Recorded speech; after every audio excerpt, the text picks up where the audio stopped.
اسلام کا علم ہے، ایمان کا علم ہے، علماء شریعت ہیں تو ایک درجے کا علم ہے، شریعت کا علم ہے ان کے پاس. جو علماء طریقت ہیں ان کے پاس اس سے بڑھ کر 2 مرتبوں کا علم ہے، ایک علم شریعت اور علم طریقت دونوں کے جامع ہیں.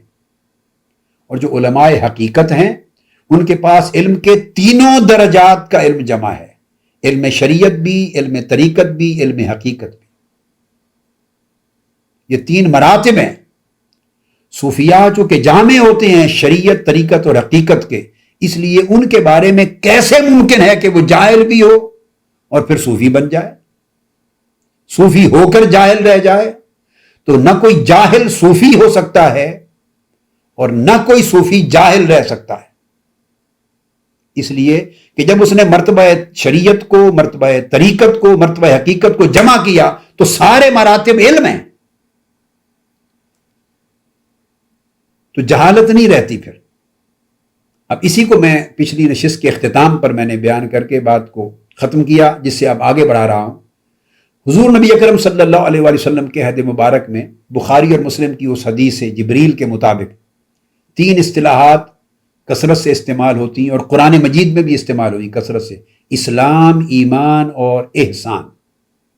اور تینوں میں فرق قرآن مجید میں جا بجا بیان ہوا ہے.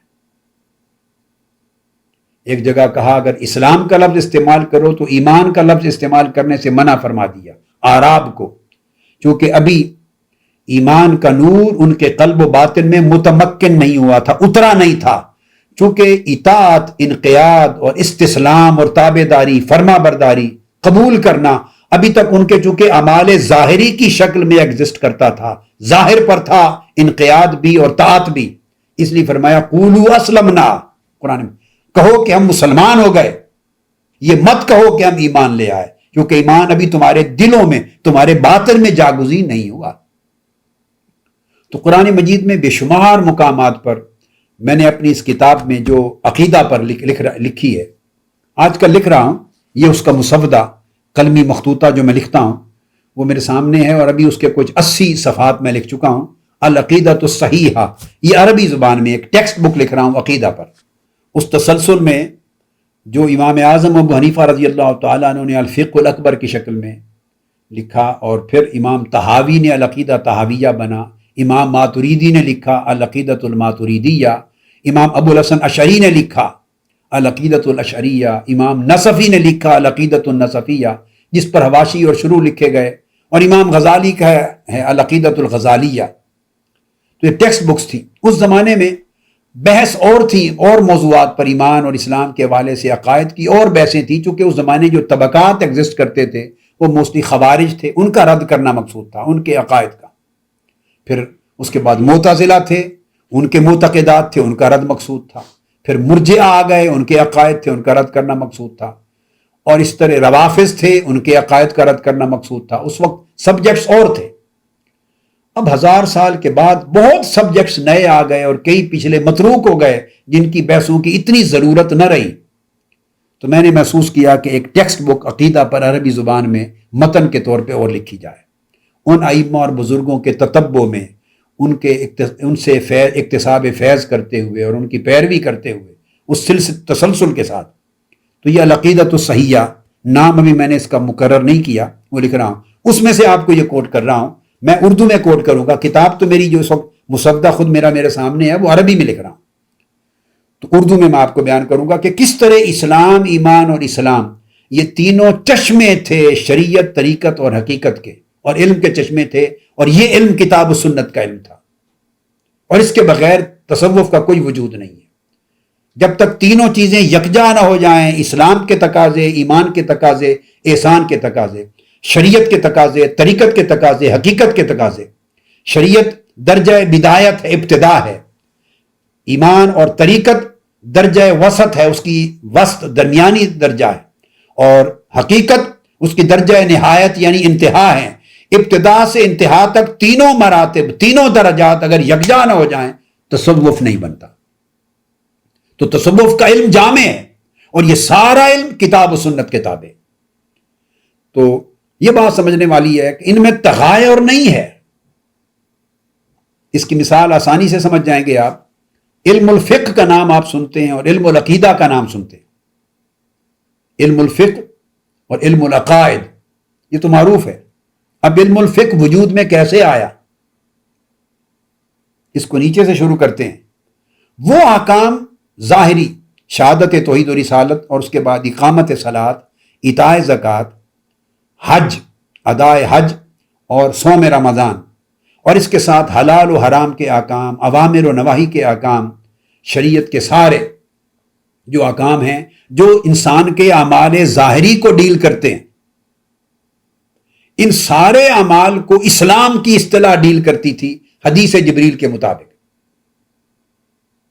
جب اسلام کا علم، اس کی تفصیلات وضع ہو گئیں، اور اس میں ایک علم اور فن کے طور پہ اس کے مراتب، اس کے اندر درجات مقرر ہو گئے کہ اس میں اسلام کے احکام میں فرائض کیا ہیں، سنتیں کیا ہیں، واجبات کیا ہیں، سنن کیا ہیں، مستحبات کیا ہیں، اور پھر اس کے اندر آگے مباحات کیا ہیں، ادھر حرام اور محرمات کیا ہیں، ادھر پھر مکروہات کیا ہیں، مکروہ میں درجے پھر آگے چلتے رہے، تنزیہی کیا ہے، تحریمی کیا ہے، پھر اس کے بعد اس کے خلاف اولا کیا ہے، اور پھر اس کے بعد مباحات کیا ہیں۔ جب مراتب مقرر ہو گئے، پھر اس کے عبادات کیا ہیں، اس میں معاملات کیا ہیں، اور ان کے پھر تقاضے کیا ہیں، ان کے لیے واجبات کیا ہیں، ان کے لیے مبطلات کیا ہیں، باطل کس طرح ہوتے ہیں، تو احکام کی جب تفصیلات وضع ہونے لگی تو یہ ابتدائی طور پہ جب سادہ تھا تو علم الاعمال الظاہرہ تھا، ظاہری اعمال کا علم۔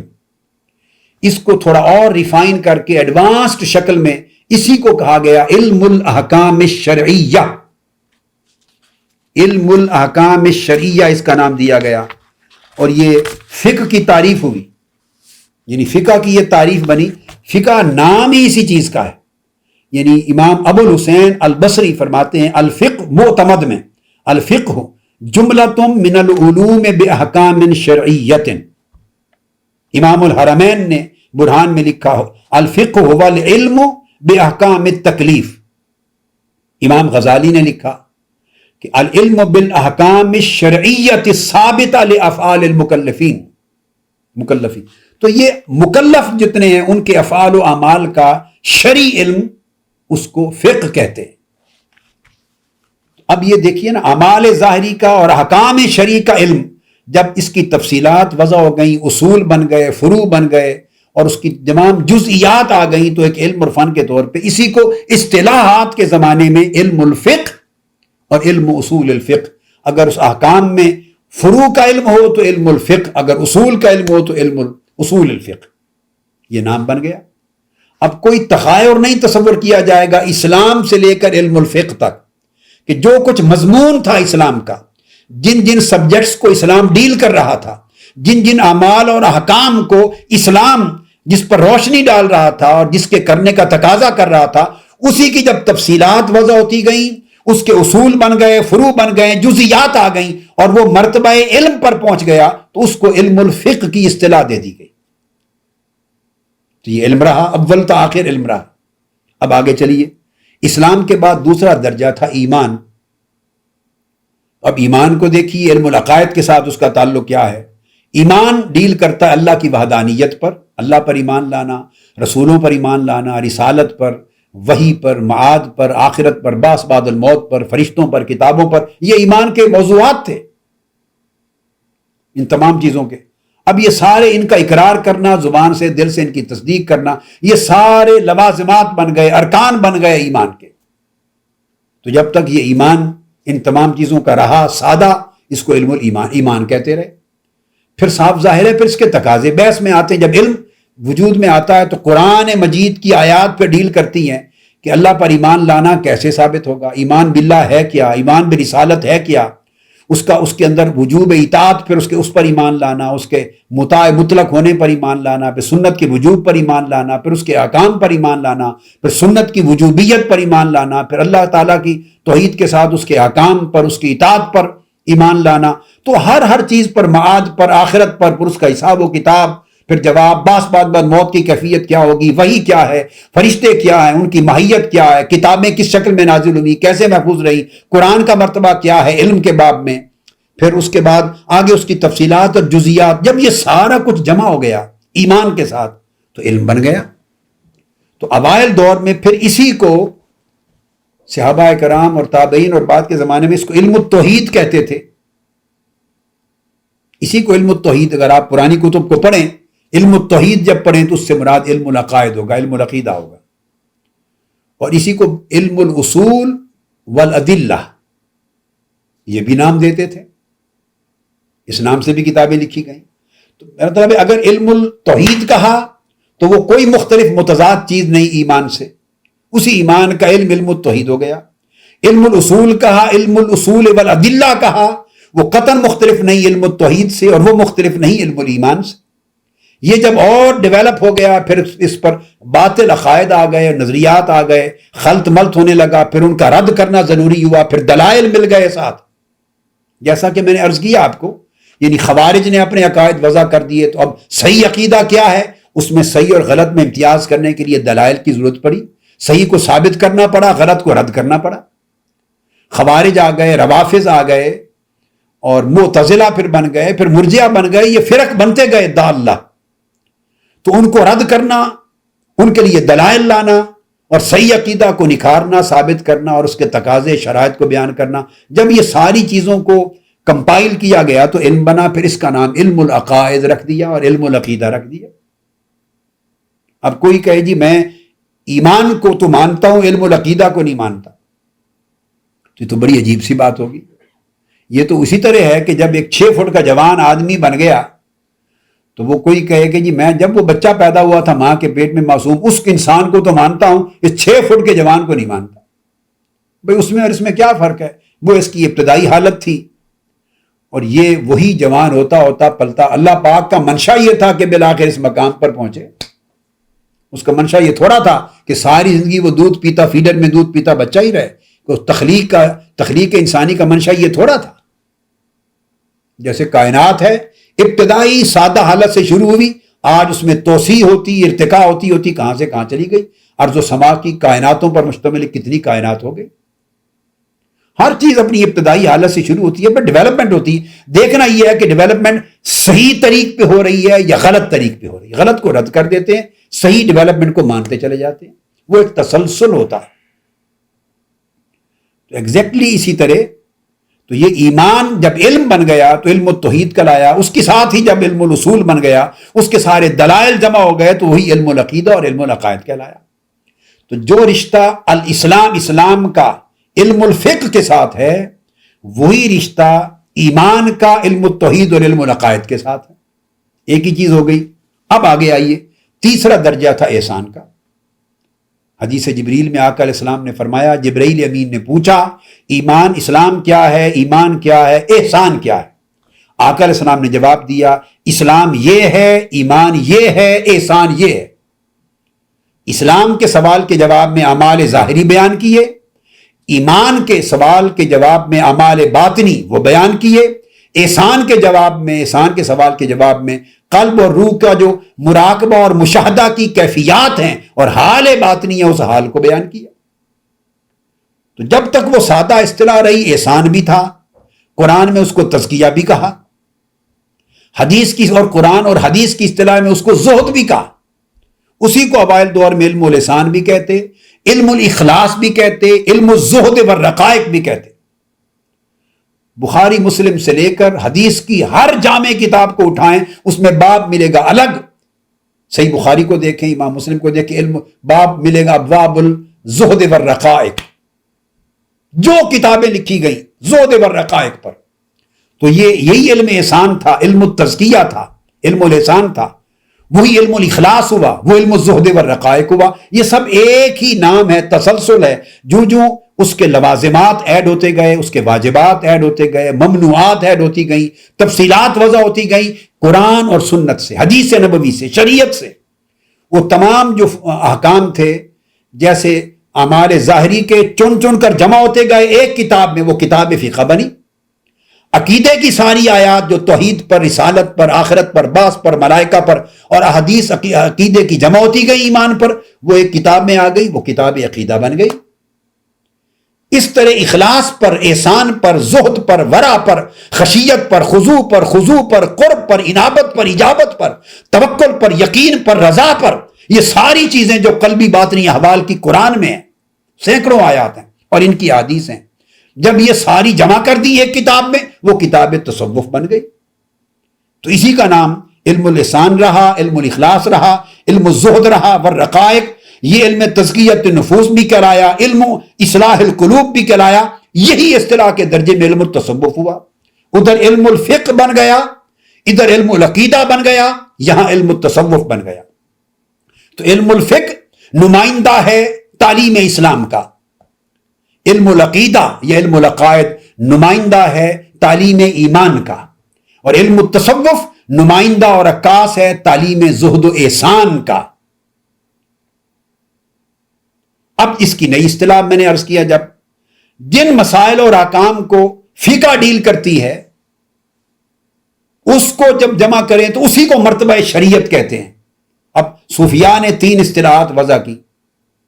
اب اصطلاح کے نئے ہونے سے کبھی یہ نہ سمجھ لیا جائے کہ مضمون نیا ہو گیا، ایک بدعت داخل ہو گئی، ایک نئی چیز کریٹ کر دی گئی، معاذ اللہ اسلام میں نئی چیز داخل کر دی گئی۔ یہ سب انتہا پسندی ہے، یا بے خبری ہے، یا لا علمی ہے، یا عدم دلچسپی ہے علم کے ساتھ، یا معاملات کو گہرائی میں اتر کے نہ سمجھنا اس کے باعث۔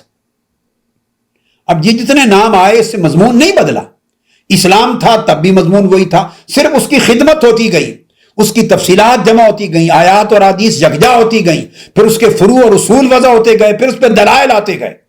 ہر دور کی ایک ضرورت تھی۔ اب صحابہ کرام کا جب دور تھا مدینہ طیبہ میں، آقا علیہ السلام کی ذات سامنے ہے، انہیں دلائل کی کیا ضرورت ہے؟ سب سے بڑی دلیل کائنات کی سامنے ہے، انگلی اٹھاتے ہیں چاند ٹکڑے ہو جاتا ہے، انہیں دلائل کی کیا ضرورت ہے؟ ڈوبے سورج کی طرف ہاتھ اٹھاتے ہیں پلٹ آتا ہے، دلائل کی اور کیا ضرورت؟ اس سے بڑی کیا دلیل ہے؟ اسی دلیل کو وہاں سب سے بڑی دلیل اکمل الدلائل معجزہ نبوت تھا، معجزہ نبوت تھا۔ پتھر کی کنکریوں کو کہتے ہیں وہ کلمہ پڑھ دیتی ہیں، درختوں کو کہتے ہیں وہ زمین کا سینہ چیر کر سجدہ ریز ہو جاتے ہیں، بھیڑیوں کو اشارہ کرتے ہیں آ کے آقا کا کلمہ پڑھتے ہیں۔ تو جہاں یہ دلائل، پانی خشک ایک برتن میں ہاتھ ڈالتے ہیں نہریں رواں ہو جاتی ہیں، ایک لوٹے کا پانی 1400 صحابہ کو غسل کروا دیتے ہیں۔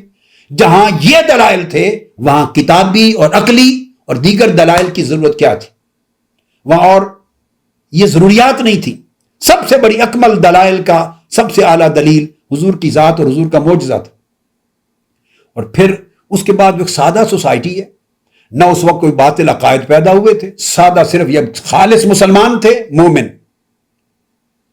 یا منافق تھے خود کو مسلمان ظاہر کرتے اندر سے کافر تھے، یا کفار و مشرکین تھے۔ 3 طبقات تھے۔ یہود وغیرہ اہل کتاب کوئی بعض کا دھوکہ دہی کے لیے مسلمان ہو جاتے، تو وہاں تو کوئی فرق باطلہ اور تھے نہیں، سادہ یا مسلمان تھے یا غیر مسلم تھے۔ اب مسلمانوں میں اس وقت نہ کوئی خوارج تھے، نہ کوئی مرجئہ تھے، نہ معتزلہ تھے، نہ کوئی انتہا پسند تھے، نہ دہشت گرد تھے، نہ گمراہ طبقات تو نہیں تھے۔ ایک سادہ زندگی، مجلس صحبت رسول، کتاب قرآن سنت رسول، اور مجلس رسول سب سے بڑی کتاب اور علم کا مرکز۔ جس چیز کی ضرورت آقا علیہ السلام کے پاس آئے سمجھ لی۔ تو ظاہری اعمال کی سمجھ نہیں، وہ بھی حضور سے پوچھا۔ تو مرجع ایمان بھی ذات مصطفیٰ تھی۔ عقیدے کی بات سمجھ میں نہیں آئی، یا رسول اللہ ملائکہ کیسے ہوتے ہیں؟ وہ نورانی مخلوق ہیں، ان میں اور جنات میں کیا فرق ہے؟ پھر قبر سے کیسے جی اٹھیں گے؟ قیامت کے دن کیا کیا ہولناکیاں ہوں گی؟ جنت اور دوزخ کیا ہوگا؟ باس بعد الموت کیا ہے؟ جس کی سمجھ نہیں آئی، جس قدر آقا نے ان کو بتانا سمجھا، ان کا جتنا سوال ہوا، آقا علیہ السلام مرجع سوال ایمان تھے، حضور سے آگے پوچھ لیا۔ قلب کے اندر وسوسہ رہتا ہے، جو دلی قلب اور باطن کی حالت آقا آپ کی مجلس میں بیٹھے ہوتی ہے، جب گھر جاتے ہیں دنیا داری کے کام کاج میں مصروف ہوتے ہیں تو وہ حالت برقرار نہیں رہتی۔ دل کے اندر دنیا کے خیالات آتے ہیں، ذہن ایک جگہ اور دل ایک جگہ یکساں استقامت کے ساتھ نہیں رہتا، تحرک آتا ہے، خشوع اور خضوع نہیں ہوتا۔ حب دنیا کیسے نکالیں؟ تو احسان کے مرتبے میں قلبی اور باطنی حال کو سنوارنے میں جو ضرورت پڑتی اس کا مرجع بھی حضور کی ذات تھی۔ تو مرجع احسان بھی مصطفیٰ، مرجع ایمان بھی مصطفیٰ، مرجع اسلام بھی مصطفیٰ۔ تو سارے چشمے ایک ذات سے، ایک مجلس سے، ایک صحبت سے پھوٹ رہے تھے۔ تو صحابہ کرام کو الگ سی اصطلاحات کی کوئی ضرورت نہیں تھی، انہوں نے کسی علم کے لیے بھی اصطلاح نہیں دی۔ نہ کوئی حدیث صحیح کہا جاتا تھا، نہ حدیث حسن، نہ حدیث موضوع، نہ حدیث ضعیف۔ ان کی ضرورت نہیں تھی. جب اسانید بن گئی، موضوع چیزیں وضع ہوئی، تو اصطلاحات بھی بن گئی. تو اصطلاحات وضع ہوتی ہیں وقت کے ساتھ، زمانے کے ساتھ، حسب ضرورت. اسی طرح جب اگلے زمانے آ گئے تو یہ نئی اصطلاحات وضع ہوتی چلی گئی. مگر نئی اصطلاح کا وضع ہونا اصل مضمون کے ساتھ کوئی تغایر یا کوئی تضاد یا کوئی تخالف اس کا تقاضا نہیں کرتا. وہ اسی کی تفصیل ہوتی ہے، اسی کی تشریح ہوتی ہے، اسی کے تابع آگے ایک تسلسل ہوتا ہے. تو علم اللسان علم التصوف ہو گیا. تو یہ نئے علوم نہیں بنے، تو یہ تینوں کے تینوں علم ہیں. جب شریعت کی بات ہوتی ہے تو وہ علم ہے مرتبہ اسلام کا. طریقت کی بات ہوتی ہے تو علم ہے مرتبہ ایمان پر.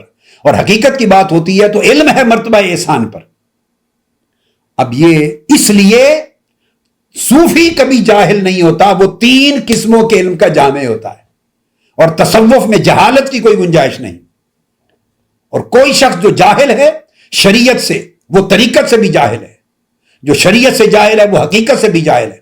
ایسا تصوف میں نہیں ہو سکتا کہ کوئی شخص کہے گی میں مرتبہ حقیقت پہ ہوں، میں کرامات والا ہوں، میں مرتبہ طریقت پہ ہوں. اور جاہل و شریعت کا یہ ہماری ریکوائرمنٹ نہیں ہے. شریعت عالموں کے علماء کا کام ہے. غیر عالم صوفی نہیں ہوتا. فرق یہ ہے کہ عالم ہو کر صوفی بنتا ہے، اور جو صوفی ہے وہ خود بخود اللہ رب العزت اس کا انشراح صدر کرتا ہے. کتاب و سنت کے مراحل سے گزرتا ہوا جب مقام تصوف احسان پہ پہنچتا ہے تو بیش از بیش علوم کے دروازے، علوم دنیا کے مزید کھل جاتے ہیں. وہ زیادہ پر زیادہ علم اس کو حاصل ہو جاتا ہے. قرآن مجید میں اس کا، جیسے قرآن میں فرمایا نا فزادہم ایمانا، تو جب تصوف میں مرتبہ احسان پر صوفی پہنچتا ہے تو فزادہم علما. جیسے قرآن مجید میں حضرت خضر علیہ السلام کے لیے کہا گیا آتیناہ رحمتا من عندنا وعلمناہ من لدنا علما. اللہ کی طرف سے خاص علم کا دروازہ، علم لدنی اس کو نصیب ہو جاتا. اب اس کو محمد بن فضل البلخی، بڑے اکابر صوفیاء میں سے، اولیاء میں سے، وہ فرماتے ہیں العلوم ثلاثۃ، علم تین قسموں کا ہوتا ہے. علم من اللہ و علم باللہ و علم مع اللہ. اللہ کی طرف سے علم، اللہ سے علم، اور اللہ کے ساتھ علم. فرماتے ہیں فالعلم من اللہ هو علم الحلال والحرام والامر والنہی فی الاحکام. اس کو میں نے لکھا وہ الفقہ. جو علم اللہ کی طرف سے نازل ہوتا ہے وہ علم حلال ہے، حرام ہے، امر ہے، نہی، احکام کا علم ہے. اس کو علم من اللہ. نازل تو تینوں علم اللہ کی طرف سے ہوتے ہیں، مگر اس کو علم من اللہ کہتے ہیں. لفظ من اشارہ کرتا ہے ظاہراً نزول کی طرف. پھر دوسری قسم العلم باللہ، وہ علم ہے معرفت ذاتہ و اسمائہ و صفاتہ و افعالہ و نعوتہ، وہ علم العقیدہ. اللہ کی ذات کا علم، اس کے اسماء کا علم، اس کی صفات کا علم، اس کے افعال کا علم، خواص کا علم، اس کی عنایات کا علم، یہ علم العقیدہ ہے. پھر تیسرا علم ہے العلم مع اللہ. یہ ہے العلم الاخلاص والخوف والرجاء وعلم المحبت والشوق والخشیہ وعلم التوکل والیقین والاستقامہ. یہ علم کیا ہے؟ یہ اخلاص کا علم ہے. یہ اللہ کے خوف اور رجا کا، خوف اور امید کا علم ہے. یہ اللہ کے ساتھ محبت کا علم ہے. یہ شوق کا علم ہے. یہ خشیت کا علم ہے. یہ اللہ پر توکل کا علم ہے، یقین کا علم ہے، اور ان سارے احوال پر بغیر تزلزل کے استقامت کے ساتھ رہنے کا علم ہے. بہت تصوف، اس کو تصوف کہتے ہیں. تو تینوں علم ہیں. ایک علم الفقہ ہے، ایک علم العقیدہ ہے، ایک علم التصوف ہے. ان کی ترتیب یوں ہے. ابتدا علم الفقہ سے ہے، چونکہ حکام شریعت کے بغیر تو سفر ہی طے نہیں ہوتا. پھر علم العقیدہ ہے، دو بنیادیں ہیں، عقیدے میں درستگی اور فقہ اور احکام میں، اعمال میں درستگی. یہ دونوں اپنے منتہا کمال پہ پہنچتے ہیں تو علم التصوف یہ علم الحال بنتا ہے. امام قطب الدین القسطلانی انہوں نے یہ بیان کیا ہے، جس کو امام جلال الدین سیوطی نے اپنی کتاب تأیید الحقیقت العلیہ اس میں روایت کیا ہے کہ سیدنا عیسیٰ علیہ السلام نے فرمایا، اب یہی قول آگے عرض کر رہا ہوں، عیسیٰ علیہ السلام کا ارشاد ہے، امام سیوطی اس کی تخریج کرتے ہیں، اور امام قطب الدین قسطلانی رحمۃ اللہ تعالی علیہ بڑے جلیل القدر محدث ہیں، وہ فرماتے ہیں العلماء ثلاثۃ عالم باللہ وعالم بامر اللہ، دوسری قسم عالم باللہ لیس عالما بامر اللہ، تیسری قسم عالم بامر اللہ لیس عالما باللہ۔ فرمایا پہلی قسم عالم باللہ اور عالم بامر اللہ، ایک ایسا عالم ہے جو بیک وقت عالم باللہ بھی ہے، عالم بامر اللہ بھی ہے، یعنی اللہ کا عارف بھی ہے اور شریعت کا عالم بھی ہے، اللہ کی طرف سے اترے ہوئے احکام شریعت کا عالم بھی ہے اور اللہ کی ذات و صفات کا عارف بھی ہے۔ اس کو کہتے ہیں عالم باللہ اور عالم بامر اللہ، اللہ کے عطا کردہ امور شریعت کا بھی عالم ہے اور اللہ کی معرفت کا بھی عالم ہے۔ یہ ایک قسم عالم کی۔ اب دوسری قسم فرماتے ہیں عالم باللہ، اللہ کی معرفت اسے ہے، ولیس عالما بامر اللہ، مگر احکام شریعت کا بہت بڑا عالم نہیں ہے، بہت بڑا عالم نہیں ہے۔ اس کا مطلب یہ نہیں کہ احکام شریعت کا علم نہیں اس کے پاس، نہیں، بڑا عالم نہیں ہے۔ تیسرا فرمایا عالم بامر اللہ لیس عالما باللہ، احکام شریعت کا عالم ہے مگر معرفت میں کامل نہیں ہے، اور جو پہلا ہے وہ معرفت میں بھی کامل ہے اور علم شریعت میں بھی کامل ہے۔ اب یہ جو تین قسمیں بیان کی سیدنا عیسیٰ علیہ السلام، یہ عیسیٰ علیہ السلام کا قول تھا۔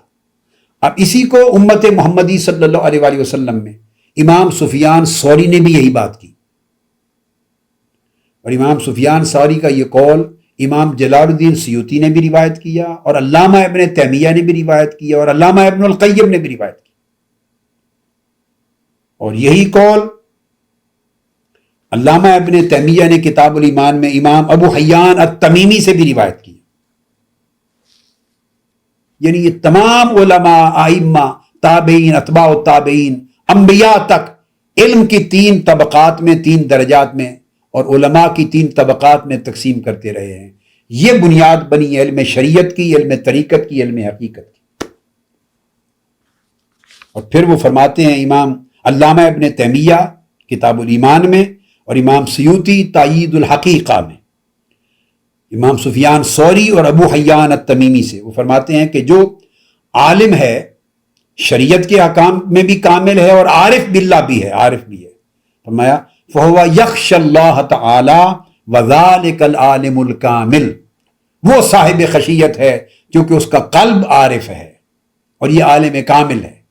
اس کو قرآن مجید نے کہا اِنَّمَا يَخْشَ اللَّهَ مِنْ عِبَادِهِ الْعُلَمَاء، اور پھر وہ لکھتے ہیں وَالْعَالِمُ بِأَمْرِ اللَّهِ لَيْسَ بِعَالِمٍ بِاللَّهِ، اور وہ شخص جو احکام شریعت کا عالم ہے مگر اللہ کی معرفت اسے نہیں ہے، اللہ کی معرفت سے خالی ہے اس کا دل، لکھتے ہیں فَهُوَ لَا يَخْشَ اللَّهَ وَذَلِكَ الْعَالِمُ الْفَاجِرُ، امام سفیان ثوری نے کہا وہ عالم ایسا ہے کہ عالم فاجر ہے، فاسق و فاجر عالم ہے، اللہ کی خشیت سے خالی، تو وہ عارف اور عالم نہیں ہے۔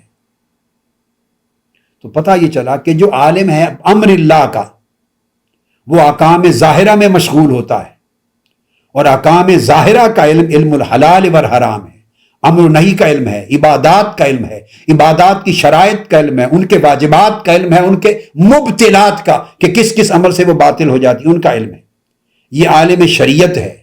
اس علم کا حامل عالم شریعت کہلاتا ہے۔ اور جو عالم باللہ ہے، عارف باللہ، وہ احوال باطنی کے علم میں مشغول ہوتا ہے، اس علم میں کامل ہوتا ہے، اور احوال باطنی کا علم چونکہ وہ احکام شریعت کے علم کی وادی سے گزر کے آیا ہے، اب شریعت کے علم کے حصول کے بعد ہم احوال باطنی پر اس کو معرفت ہوئی ہے، تو اس کے لیے کثیر امور دین کے علوم لدنی کے طور پہ بھی کھل جاتے ہیں، اور وہ لوگوں کے علوم سے بڑا مستغنی اور بے نیاز ہو جاتا ہے۔ اس میں حقائق ایمان کی معرفت ہے، اور اعمال قلوب، دل کے اعمال کی، باطنی اعمال کی معرفت اور ان کے احوال کی معرفت ہے، اور روح کے جو معارف ہیں اور ان کے جو ثمرات ہیں اور اس میں نقص کہاں ہے، کمال کہاں ہے، اس کی تفصیلات کا علم ہے۔ اس صاحب اور حامل علم کو عالم الطریقت و عالم الحقیقت کہتے ہیں۔ یہاں طریقت و حقیقت تصوف کے درجے میں دونوں جمع ہو جاتے ہیں۔ اب جو شریعت جسے ہم کہہ رہے ہیں وہ انقیاد کا نام ہے، تابعداری کا، ظاہر میں استسلام کا، انقیاد کا، طاعت کا، اللہ کے حضور سر جھکا دینا ظاہری طور پر، شریعت یہ ہے۔ والطریقۃ ہی الانابۃ والاجابہ، اور طریقت کیا ہے کہ دل خدا کی طرف راغب ہو جائے اور قلب و روح اللہ کی طرف سافر ہو جائے، اللہ کی طرف سفر شروع کر دے۔ شریعت ہے کہ سر جھک جائے خدا کے حضور، جسم جھک جائے خدا کے حضور، مطیع ہو جائے۔ اور طریقت کیا ہے کہ دل سجو ساجد ہو جائے خدا کے حضور، اور دل سافر ہو جائے، اللہ کی طرف اپنا سفر شروع کر دے، راجع اللہ ہو جائے۔ اور حقیقت کیا ہے کہ اللہ کی طرف انابت و اجابت کے نتیجے میں یقین سے، ایمان سے بھی بڑھ کر، یقین سے بھی بڑھ کر مرتبہ ایقان پہ پہنچے اور حجاب اٹھ جائے اور اسے اللہ کی معرفت نصیب ہو، جس پہ تمام شکوک و شبہات ختم ہو جاتے ہیں۔ اور یقین کامل علم الیقین سے بڑھ کر عین الیقین، اور عین الیقین سے بڑھ کر حق الیقین، اس مقام پر پہنچ جاتا ہے۔ یہ طریقت کے بعد حقیقت۔ اب اسی طرح شریعت جو ہے، فشریعت التزام العبادہ، شریعت عبادت کا اہتمام کرنے کا نام ہے کہ بندہ اللہ کی عبادت گزاری کرے۔ والطریقۃ دوام العبودیہ، شریعت عبادت کرنے کا نام تھا، طریقت اوقات نماز ہوں یا نہ ہوں، ہر وقت اللہ کی بندگی اور عبودیت کے حال میں رہنے کا نام ہے۔ جب وقت نماز ہوا اسی وقت سارے کام چھوڑ کے اللہ اکبر کر کے خدا کے حضور حاضر ہو گئے، شریعت ہے۔ اور اس طرح جس حکم کی ادائیگی کا وقت آیا تو حکم الہی بجا لائے، شریعت ہے۔ مگر طریقت امور دنیا ہو یا امور آخرت ہو، ظاہراً عبادت کا کام کہلائے یا دنیاوی کام کہلائے، ہر عمل میں، ہر حال میں، ہر وقت میں، ہر لمحہ میں، ہر کیفیت میں اس بندے کا ظاہر و باطن ہمہ وقت اللہ کی بندگی اور عبودیت سے سرشار رہے، اس کے قلب و باطن میں عبادت عبودیت بن کے اتر جائے۔ یہ طریقت ہے۔ اور طریقت عبودیت کی کہ وہ قائم رکھنے کا نام ہے، اور حقیقت مشاہدہ ربوبیت کا نام ہے۔ ان تعبد اللہ کانک تراہ، اس کی ربوبیت کے انوار و تجلیات کا اور اس کے انعامات کا اور اس کے اثرات کا اور ان اثرات کے ثمرات کا مشاہدہ کرنے کا نام ہے، کہ آدمی ان نعمتوں کے مشاہدے میں گم ہو اور ان لذتوں کی طرف کھینچ کر اللہ پاک اس کو اپنی لذتوں سے اپنی طرف، ذات کی طرف لے جائے۔ یہ حقیقت ہے۔ پھر میں یوں کہوں گا کہ فشریعت ان تعبدہ، شریعت یہ ہے کہ اے بندے تو اللہ کی عبادت کرے، نماز پڑھے، یہ شریعت ہے۔ والطریقۃ ان تقصدہ، اور طریقت کیا ہے کہ تیرا دل اللہ کا ارادہ کرے۔ شریعت یہ ہے کہ تو عبادت کرے، طریقت یہ ہے کہ قلب و باطن اللہ کا قصد و ارادہ کرے۔ والحقیقت ان تشہدہ، اور حقیقت یہ ہے کہ تو اس کا مشاہدہ کرے، کأنک ترا، گویا مشاہدہ کرے، تیرا حال یہ ہو جائے جیسے کوئی مشاہدہ کرتا ہے کسی کا۔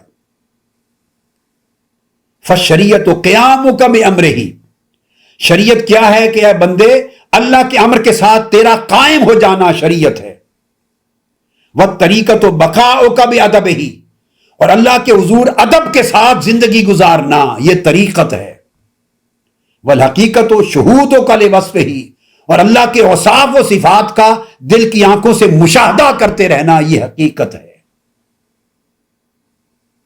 پھر شریعت، الشریعت لاصلاح الظواہر، شریعت ظواہر کی اصلاح کے لیے ہے۔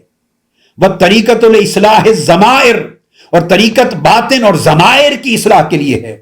والحقیقت لاصلاح السرائر، اور حقیقت جو اندر عالم سر ہے، جو ضمائر باطن کے بھی آگے باطن ہے، ان سرائر اور رازوں کی اصلاح کا نام ہے۔ شریعت جو ہے یہ اہل بدایت کا عمل ہے، اہل ابتداء کا عمل ہے۔ طریقت وسط میں، درمیان میں ہونے والوں کا عمل ہے، حقیقت انتہا کے مقام پر پہنچ جانے والوں کا عمل ہے۔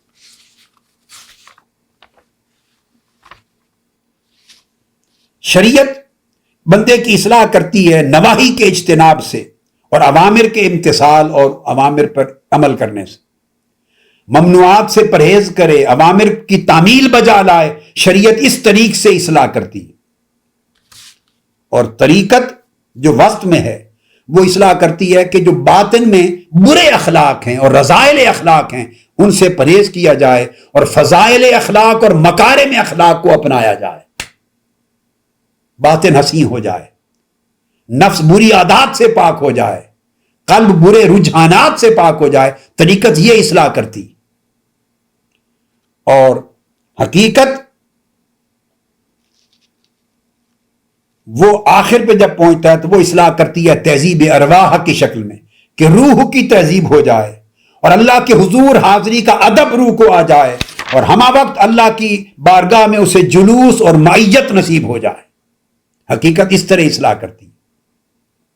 مگر ایک بات قابل توجہ ہے، وہ یہ کہ بندہ شریعت سے عمل طریقت کی طرف اس وقت تک نہیں جا سکتا، عمل طریقت کی طرف یا مرتبہ طریقت کی طرف اس وقت تک نہیں جا سکتا جب تک اس کی زندگی میں عمل شریعت متحقق نہ ہو جائے۔ عمل شریعت کی کامل تحقیق کے بغیر، کامل تحقق کے بغیر، کامل تمکن کے بغیر، یعنی شریعت میں، شریعت کی پیروی میں، شریعت کی اتباع میں جب تک اس کو تمکن اور استحکام اور استقامت نہ نصیب ہو جائے، اس وقت تک وہ بندہ سفر کر کے روحانی طور پر طریقت کی وادی میں داخل نہیں ہو سکتا۔ اور اسی طرح کوئی شخص طریقت سے آگے نکل کے مرتبہ حقیقت میں داخل نہیں ہو سکتا، وادی حقیقت میں نہیں جا سکتا، جب تک اس کی زندگی میں احوال طریقت متحقق نہ ہو جائیں، پختہ نہ ہو جائیں۔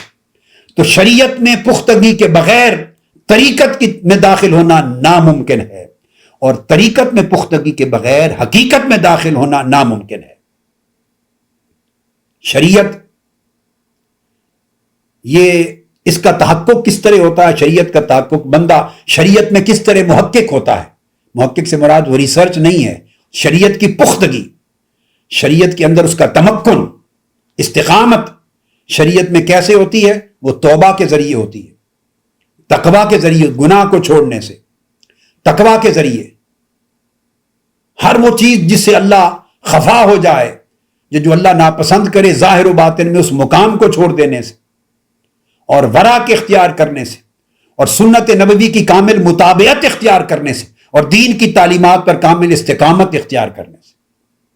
تو شریعت کا تحقق یعنی شریعت کی پختگی توبہ کے ذریعے، تقویٰ کے ذریعے، ورع کے ذریعے، اتباع سنت کے ذریعے اور استقامت دین کے ذریعے ہوتی ہے۔ یہ شریعت کا طریق ہے، اور یہ پہلے سٹیپس ہیں تصوف میں۔ پھر اگلی وادی ہے طریقت۔ طریقت کا تحقق ہوتا ہے اخلاص کے ذریعے۔ قرآن مجید نے کہا مخلصین لہ الدین، اللہ کے دین میں صاحبان اخلاص ہو جائیں، اخلاص کے ذریعے۔ پھر اس اخلاص پر محاسبہ کرتے رہنا، اس کی نگرانی کرنا، اور ہر لمحہ نفس کو دیکھنا کہ اس کے اندر کوئی برا خیال تو نہیں آ رہا تھا کہ وہیں اس کی گرفت کر لی جائے، محاسبہ کرنا۔ پھر والصدق، قلب و باطن کی صدق اور صداقت کے ساتھ۔ پھر مجاہدہ کرنا، جاہدوا فینا لنہدینہم سبلنا۔ پھر طمانینت، الا بذکر اللہ تطمئن القلوب، قلب کا اللہ کے اس تعلق میں اطمینان پکڑ جانا۔ طریقت جو ہے اس کی اصلاح کا طریق یہ ہے کہ اس میں اخلاص ہو۔ اب آپ دیکھ لیں کون سی چیز شریعت سے ہٹ کر ہے اس میں۔ جب شریعت کے درجے پر توبہ تھی، پھر تقویٰ تھا، ورع تھا، مطابعت تھی، استقامت تھی۔ ان شرائط کے بعد اگلے سٹیپ میں آئے تصوف نے اسی کو طریقت کہا، یہ اسی کو طریقت کہا۔ اور طریقت میں پھر آپ اخلاص کی وادی میں گئے، مرتبے پر گئے، پھر نفس کا محاسبہ کیا، قلب و باطن میں صدق آیا، مجاہدہ آیا، طمانینت آ گئی۔ اسی کو انما الاعمال بالنیات کہتے ہیں، اسی کو علیکم بالصدق والاخلاص۔ یہ سب قرآن اور حدیث نبوی کی تعلیمات ہیں، درجے ہیں، رتبے ہیں۔ اور صحابہ کرام کے بھی اسی طرح مرتبے تھے، کچھ پہلے مرتبے میں رہنے والے تھے، کچھ ترقی کر کے اوپر کے مرتبے پر چلے جانے والے تھے، جو کثرت سے ریاضت کرتے اصحاب صفا میں لا محالہ، جو کثرت سے صحبت نبوی میں ریاضت نہیں کرتے تھے، ان سے اعلیٰ درجات پر تھے، اور ان میں پھر خلفائے راشدین اور پھر اعلیٰ صحابہ کرام اوپر درجے کے، پھر وہ سب سے اوپر کمال حقیقت کے مقام پر تھے۔ تو حقیقت کا جو تحقق ہے وہ مراقبہ کے ذریعے، وہ مراقبہ نگہبانی باطن اور نگرانی باطن کا ایک اعلیٰ مقام، والمکاشفہ والمشاہدہ والایقان والمعرفہ، اس میں ایقان ہے، لیکون من الموقنین، اور پھر اس نے معرفت ہے، جسے 7ویں پارے کی ابتدا اسی بیان معرفت سے ہو رہی ہے کہ جو قرآن مجید کی آیتیں اتری اس کی معرفت کی وجہ سے جب سنتے ہیں تو ان کی آنکھوں سے آنسو گرتے ہیں۔ تو اس طرح جب ظاہر آگے شریعت اور طریقت اور حقیقت جب تینوں جمع ہو گئے تو ان کے اجتماع کا نام تصوف بنا۔ سو جب ظاہر مزکہ ہو جائے، اس کا تزکیہ ہو جائے اور شریعت کے احکام کے نور کے ساتھ روشن ہو جائے ظاہر، تو بندہ پھر عمل طریقت کی طرف گامزن ہو جاتا ہے، بڑھ جاتا ہے۔ مگر عمل طریقت میں داخل ہو کر بھی شریعت سے ابد الاباد تک وہ کبھی خارج نہیں ہوتا، اور احکام شریعت اس پر کسی مرتبے پر ساقط نہیں ہوتے۔ اس کی ترقی مرتبہ طریقت پہ ہو جاتی ہے، مگر احکام شریعت ساقط نہیں ہوتے کہ وہ سمجھے کہ اب میں صاحب طریقت ہوں، اب شریعت کے حکم مجھ پر لاگو نہیں ہوں گے، یہ گمراہی ہے۔ اسی طرح جب باطن کا تصفیہ ہو جاتا ہے اور طریقت کے احوال کے ساتھ اس کا قلب و باطن منور ہو جاتا ہے، تو پھر وہ طریقت سے ترقی کر کے حقیقت کی طرف منتقل ہو جاتا ہے، حقیقت کے مرتبے میں داخل ہوتا ہے، مگر کبھی بھی طریقت سے خارج نہیں ہوتا، اور احکام طریقت یا لوازمات طریقت یا واجبات طریقت اس پر ساقط نہیں ہوتے۔ گویا جب تک بندہ پہلے رتبے میں تھا شریعت میں تو خارج از طریقت تھا، خارج از حقیقت تھا، اس لیے کہ اس نے اوپر کے درجے طے نہیں کیے۔ آپ یوں سمجھیں جیسے ایک آدمی نے ایم اے کر لیا، یا کہیے کہ ایک آدمی نے میٹرک کیا ہے، میٹرک، تو جب تک وہ میٹرک ہے وہ گریجویٹ بھی نہیں ہے، بیچلر بھی نہیں ہے، ماسٹرز بھی نہیں ہے۔ پھر ترقی کر کے اس نے بیچلرز کر لیا، تو جب آپ نے کسی کے لیے کہہ دیا آپ کی تعلیم کیا، اس نے کہا بیچلر، میں ڈگری ہولڈر ہوں۔ جب اس کی بیچلر تعلیم آ گئی تو ضرورت ہے اسے بتانے کی کیا کہ میں نے میٹرک بھی کیا ہوا ہے؟ انڈرسٹوڈ ہے؟ میٹرک اور ایف اے انٹرمیڈیٹ کے بغیر آدمی بیچلر ڈگری نہیں لے سکتا، وہ آٹومیٹیکلی اس میں انکلوڈڈ ہے۔ تو بیچلر جب ہو گیا تو میٹرک اسی کے اندر رہا، اب وہ خارج نہیں ہو سکتا کبھی بھی۔ پھر ایک آدمی ماسٹرز ہو گیا، اس نے کہا میں ماسٹرز ہوں، تو جب تک بیچلر تھا تو ماسٹر سے تو وہ خارج تھا، نیچے درجے والا اوپر والے درجے سے تو خارج اور محروم ہوتا ہے، مگر ایک آدمی جب اوپر کے درجے پر فائز ہوتا ہے تو نچلے سارے اس کے پورے پرویو میں اور اس کے آربٹ میں، اس کے دائرے کے اندر ہو جاتے ہیں۔